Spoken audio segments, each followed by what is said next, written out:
Welcome back to another segment of Behind the Scenes of the Waltons. Today I'm continuing with some more Ask Judy, taking some of your questions. If you're enjoying these, please hit that like button below and subscribe if you are enjoying these, and feel free to share them with anyone else you think might be a Walton fan. David asked, what was your favorite season, or when did it all seem to come together? That's really difficult. That's kind of two different questions in a way. I think we found season one finding how it all worked and gelling. So I think partway into season one, it all kind of came together. There were different episodes in different seasons that I really loved. I loved the first 3 or 4 seasons when we were all young and doing a lot of kid stuff. The dynamic amongst the children and then the relationship between the parents raising all these young children, I thought were just beautiful. Once my character was married and moved away, that was tougher for me because I didn't get to be in as many scenes around the house, and I felt that was the heart of the show, was what went on around the house. So as much as I felt badly for Kurt being sent off to war and then being killed at Pearl Harbor, theoretically, I was glad to get back into the house and be able to be there and part of the ongoing dynamics of the house. But I would typically say the first 5 seasons were my favorite because the entire family was there. But then as I have been doing these segments and have looked at episodes from, suddenly looked at what was in season 6 or season 7 or 8 or even season 9, there were some beautiful stories and we had some wonderful guest stars. So I can't say that there weren't things about every single season that I loved. As I became an adult on the show, my interaction with some of the other adults changed, which gave me some lovely opportunities to have different types of scenes with Ralph and with Michael and maybe with other members of the community.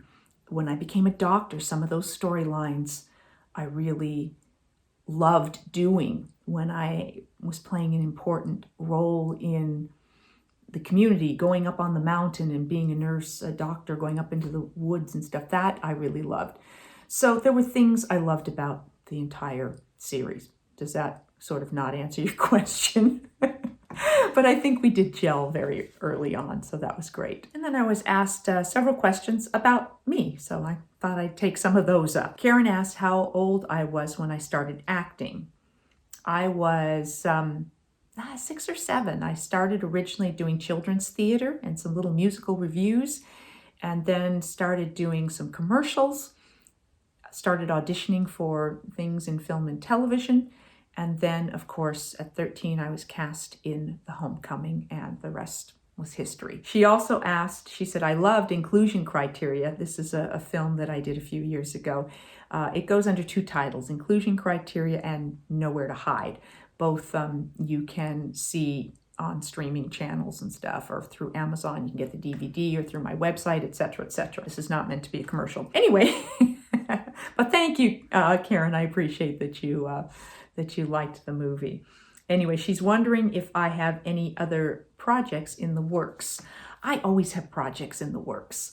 I'm always have scripts I'm working on. I'm working on a couple of scripts with a writer friend of mine. I just recently shot a short film that I wrote and directed and also played a role in, and that should be we're in the editing process right now, so at some point it'll be available and I'll let you know how you can watch it. It's a fun little sort of sci-fi space travel thing.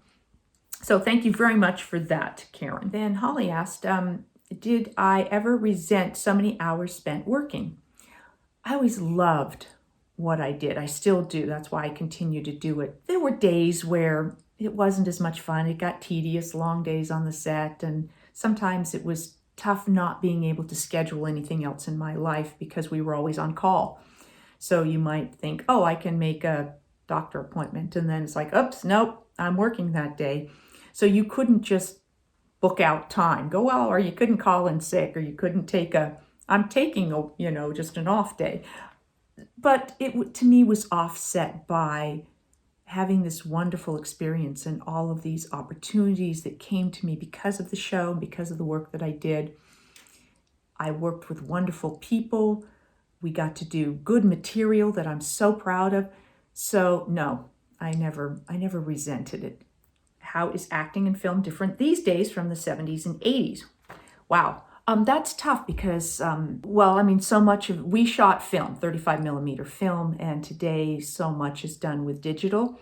So that changes a lot of things. It changes the lighting. It changes the ability for the director to see exactly what they're getting, makes the coverage easier. You know whether or not you got it because they can sit and look at monitors. So a lot of that changes it. Some things can happen faster. You can use so many different types of equipment now. So budgets have come down in some cases for small independent films because shooting on film is much more expensive. There's so many processes in different areas. It's so hard to keep up on. I mean, I couldn't begin to tell you all of the differences, but definitely a lot of them. Then how would you advise teens who want to become actors or older people who might wish to pursue acting, such as the character of Maud, like Marie Earle, who started acting much later in life?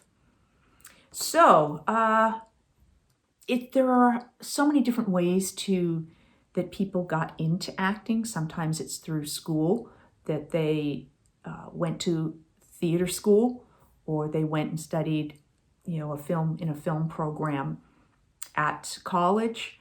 Sometimes people come up through community theater, doing things like that.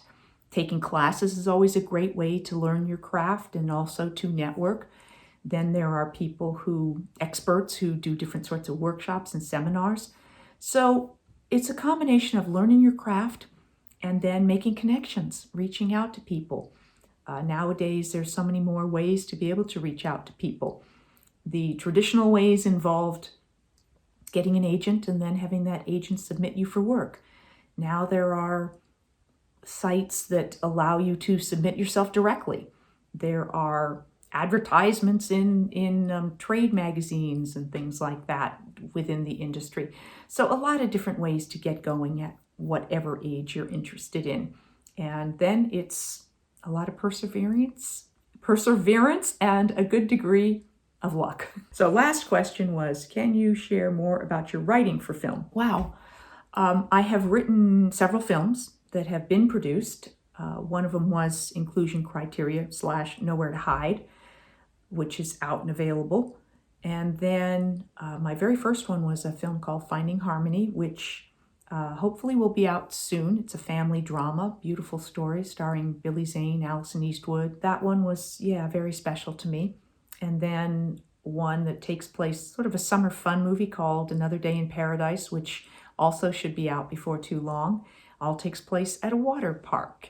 And so that one's kind of a lot of fun, fun. In the way that they used to do summer teen movies at the beach or whatever. This one's kind of like that at a water park. And then I have some more that I am working on. So hopefully before long, I'll be able to tell you about some other film project in the works. Thank you very much, Holly, for all of your questions about me. So that is the information I have for you on this segment of Ask Judy, and just maybe a bit more about me that you may or may not have known. But I appreciate your questions and I appreciate your interest. I will be back with another segment of Behind the Scenes of the Waltons and more Ask Judy. Thanks for watching.